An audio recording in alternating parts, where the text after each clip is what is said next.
ဟုတ်ကဲ့အားလုံးပဲမင်္ဂလာပါခင်ဗျာဒီနေ့ကျွန်တော်မိတ်ဆက်ပေးသွားမယ့်အကြောင်းအရာလေးကတော့ကျွန်တော်တို့မေကွန်းဖြည့်တဲ့အစီအစဉ်လေးကိုပဲပြန်ပြီးတော့စမယ်ပေါ့နော်ကျွန်တော်ဗီဒီယိုတွေလည်းမတင်ပြတာကြာပါပြီအဲ့တော့ဒီနေ့တော့ကျွန်တော်မေကွန်းဖြည့်တဲ့အစီအစဉ်လေးနဲ့ပဲပြန်စပါမယ်ခင်ဗျဒီနေ့တော့ကျွန်တော်ဘယ်မေကွန်းကိုဖြည့်မလဲဆိုရင်ကျွန်တော်တို့အမြင်အောင်မတန်ဆွမ်းတဲ့မိတ်ဆွေတွေ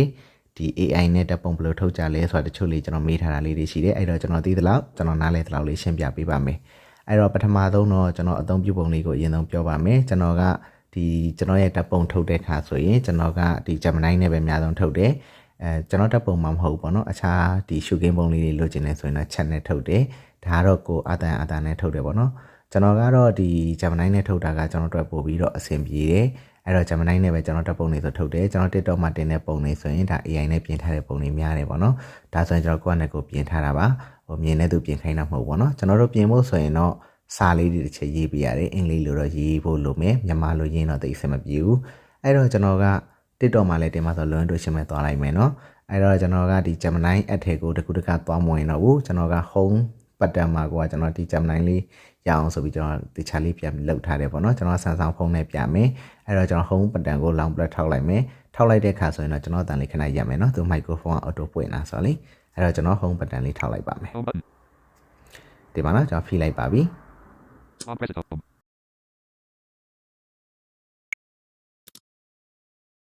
Continue. Gemini. Ask Gemini text box.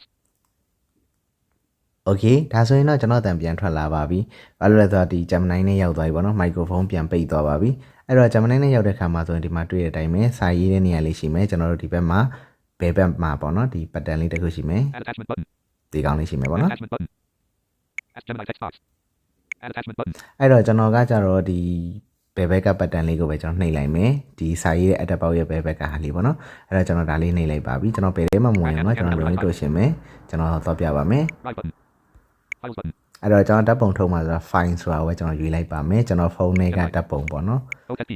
ဒါဆိုရင်တော့ဒီမှာကျွန်တော်ရွေးပြီးသား folder လေးတဲ့ auto ရောက်နေပြီဒါပေမဲ့ဒါကိုကျွန်တော်ရွေးပြပါမယ် OTP. ရွေးပြမယ်ဆိုတော့ဒီမှာ Show root button. ဒါနှိပ်ပြီးတော့ရွေးလို့ရတယ်ဒီမှာဆိုရင်ကျွန်တော်ထားတဲ့ဟာကိုရွေးပါနော် Audio. Documents. Downloads. SD card. SD card. OTP. ဒါကျွန်တော်ရဲ့ internet storage ပေါ့နော်ကျွန်တော်ဒါလေးရွေးလိုက်ပါမယ် OTP. ရွေးလိုက်ပြီးလို့ရှိရင်ကျွန်တော် OTP. ဟိုဟာတပ်ပုံကျွန်တော်ထားတဲ့ဟာလေးနဲ့ folder လေးနဲ့တွားလိုက်မယ် Certificate. ECIM. အဲ့ ECIM. တော့ကျွန်တော်ဒီမှာဝင်လိုက်ပြီးဆိုရင်တပ်ပုံလေးတွေတော့ပေါ်လာပြီပေါ့နော်ပေါ်လာပြီဆိုကျွန်တော်တို့ကဒီမှာဟိုဟာပေါ့နော် folder လေးတွေပေါ်လာပြီဆိုရင် One video show. ကျွန်တော်တို့ကဟိုရွေးရုံပဲပေါ့နော်အဲ့တော့ကျွန်တော်ကကြတော့ရွေးပြီးသားတွေကပဲထုတ်ပြမယ်နော်အဲ့တော့ပတ်နဲ့ပဲပြန်ထွက်လိုက်ပါမယ်အကုန်လုံးပြန်ထွက်လိုက်မယ် Gemini. ပြန်ထွက်အောင် Ask မယ် Gemini text box. အဲ့တော့ဒီကောင်လေးကိုကျွန်တော်ပြန်နှိပ်ကြည့်လိုက်ပါမယ် Right handle. Right button. Files button. အဲ့တော့နှိပ်လိုက်ပါပြီ Google. OTP. အဲ့တော့ခုနကကျွန်တော်ရွေးပြီးသား folder တွေကိုပဲပြန်ရောက်သွားတယ်ပေါ့နော်အဲ့တော့ကျွန်တော်ဒီမှာတပ်ပုံလေးတွေရှိတယ်အဲ့တော့ဒီမှာတပ်ပုံမူရင်းတပ်ပုံကျွန်တော်ပြမယ်နော် Review button. မူရင်းတပ်ပုံကို 20 million. More options button. ကျွန်တော်ဒီမှာပထမဆုံးတပ်ပုံရွေးမယ်ဆိုတော့ Review the file 20 million 231. ဒါမြင်တဲ့သူတွေလည်းကြည့်လို့ရအောင်ကျွန်တော်ရဲ့မူရင်းပုံပြတာနော်ဒီမှာကျွန်တော်မူရင်းပုံကိုမှ Information button. Gizmo Plus. Android. Android Pro. Arizona Screen Recorder. PC File Manager. ကျွန်တော်ဘာလို့ဒီလိုတွေပေါ်နေလဲဆိုတော့ကျွန်တော်ဒီအသုံးပြုတဲ့ app ညာလို့ပေါ့နော် Files by Google. Gallery. HD Screen Recorder. အဲ့တော့ကျွန်တော်ဒီမှာ clarity ကိုပဲနှိပ်လိုက်အောင်နော်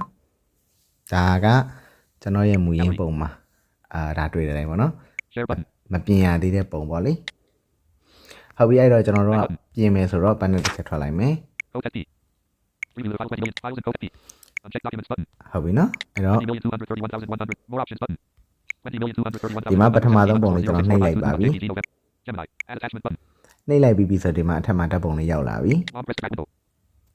Ask Gemini text box. ရောက်လာပြီဆိုရင်ကျွန်တော်တို့ကရေးပြီးသားစာလေးကို copy ကူးလာမယ်ကူးလာပြီးပေးချလိုက်မယ် I want a photo of a man sitting in the front garden at night, lost in thought. He's wearing a light black shirt and black and gray pants. I want a nice view behind him. I want him wearing nice shoes. Add some nice details to the photo. I'm not going to change the original face. I'm just going to add a nice view behind him. ဒါကကျွန်တော်ရေးထားတာကညဘက်မှာပေါ့နော်ကျွန်တော်တို့အင်ရှေပန်းချံ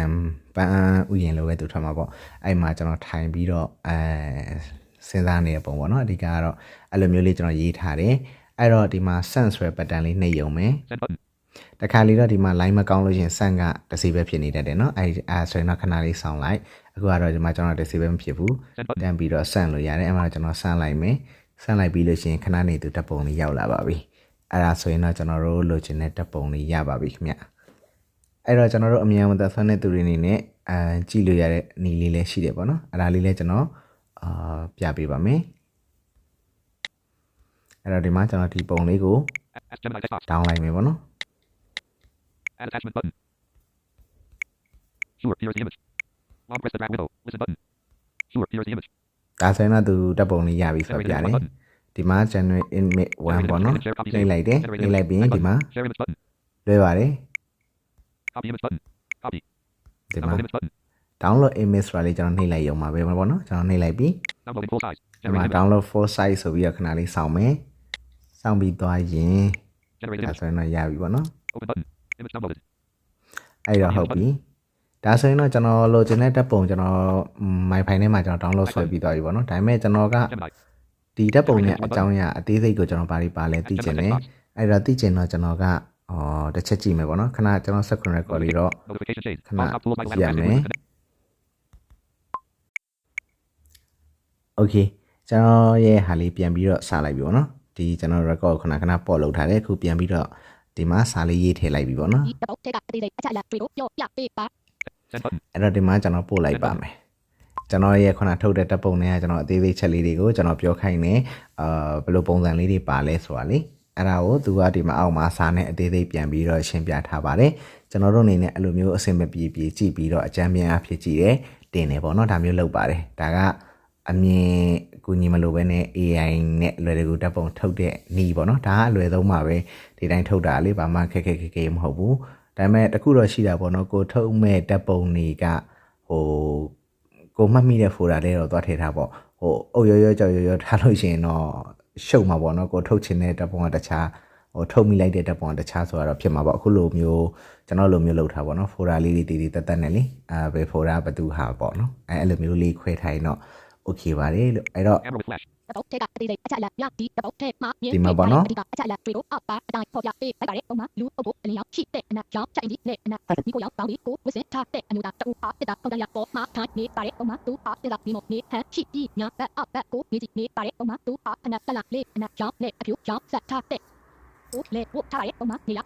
okay ဒါဆိုရင်တော့ကျွန်တော်တို့မြင်ရတဲ့မိတ်ဆွေတွေလည်းဒါလေးမြင်နေမယ်ထင်ပါတယ်ဒီမှာစာလေးတွေပေါ့နော်ဒါအသေးစိတ်လေးကျွန်တော်ထုတ်ထားပါတယ်အဲ့တော့ဒါလေးတွေလည်းဘယ်လိုထုတ်တယ်ဆိုတာသိမယ်အဲ့တော့ကျွန်တော်ကထုတ်ပြီးသားတပ်ပုံလေးကိုတစ်ချက်သွားကြည့်ပါမယ်ထုတ်ပြီးသားတပ်ပုံကတော့လွယ်ပါတယ်ဒီမှာ Go to my files home ဟော button. ထဲမှာ share ပေါ့နော် Back button. Go to my files home button. ကျွန်တော်ဒီမှာထုတ်ပြီးသားတပ်ပုံက Images. ဒီထဲကနေပဲသွားလိုက်မယ်နော် image ချက်ချင်းရမယ် Images. ဒီမှာသွားလိုက်ပြီး Go to ရင် images. Folder 3. Pictures. Folder 33. ဒီမှာဒါဆိုရင်ခုနကကျွန်တော်ထုတ်လာတဲ့တပ်ပုံလေးထပ်ဆုံးပါပေါ့နော် 8. Sort. Descending button. 1764782852795.jpg ဒီ button. မှာပါဒီပုံလေးပါ Open with. G2O plus. အဲ့တော့ Arizona. DD. Camera plus. 5. HD screen recorder. Interior. HD screen gallery. အဲ့တော့ဒီမှာကကျွန်တော် gallery ပဲရွေးထားလိုက်မယ်နော် Gallery. ဒါကအခုကျွန်တော်ပြင်လာတဲ့ပုံလေးပါအဲ့မှာခုနကစာရေးရပြတဲ့အတိုင်းမျိုးပဲပေါ့နော်ဒါသူဒီတပ်ပုံလေးဒီလိုလေးရှိတယ်ဆိုတာလေးဒါပြန်ပြီးတော့ပြပေးတာပါအဲ့တော့ဒီနေ့တော့ဒီလောက်ပါပဲခင်ဗျာကျွန်တော်တို့တပ်ပုံထုတ်တာလဲကျွန်တော်တို့ AI နဲ့ဘယ်လိုထုတ်တယ်ဆိုတာဒါတခုတော့သိပြီပေါ့နော်နောက်တစ်ခုကျန်တဲ့ဟာလေးတွေလဲ JPG button. Home button. ကျန်တဲ့ဟာလေးတွေလဲကျွန်တော်နောက်တစ်ဖြည်းချင်းတော့ပြန်ပြီးတော့ဖြည့်ပေးပါမယ်ကျွန်တော်သိသလောက်ကျွန်တော်နားလဲသလောက်ပေါ့နော်ကျွန်တော်ဗီဒီယိုလည်းမတင်တာကြာပြီဒီဗီဒီယိုလေးတော့ကျွန်တော် YouTube ရဲ့ဒီ TikTok ရဲ့ Facebook ရဲ့အကုန်လုံးတင်ပါမယ်လို့အဲ့တော့အဆင်ပြေတဲ့နေရာနေကြည့်ပြီးတော့လေ့လာလို့ရပါတယ်တယောက်နဲ့တယောက်လည်းဒါလေးမျှဝေလို့ရပါတယ်ချို့လေးကြလဲကျွန်တော်မြင်ရတဲ့သူတွေအနေနဲ့ပေါ့နော်ကျွန်တော်တို့ဘယ်လိုသုံးလဲဆိုတာစိတ်ဝင်စားကြတာလေးတွေရှိတယ်အဲ့တော့ဒီဗီဒီယိုလေးပြပြီးတော့ကျွန်တော်တို့တပ်ပုံဒီလိုထုတ်ပါတယ်ဆိုတာလေးလည်းပြောလို့ရပါတယ်လို့ပြောရင်းနဲ့ note ဆက်လိုက်ပါတယ်နောက်ဗီဒီယိုတွေမှာပြန်တွေ့ပါမယ်ခင်ဗျာကျေးဇူးတင်ပါတယ်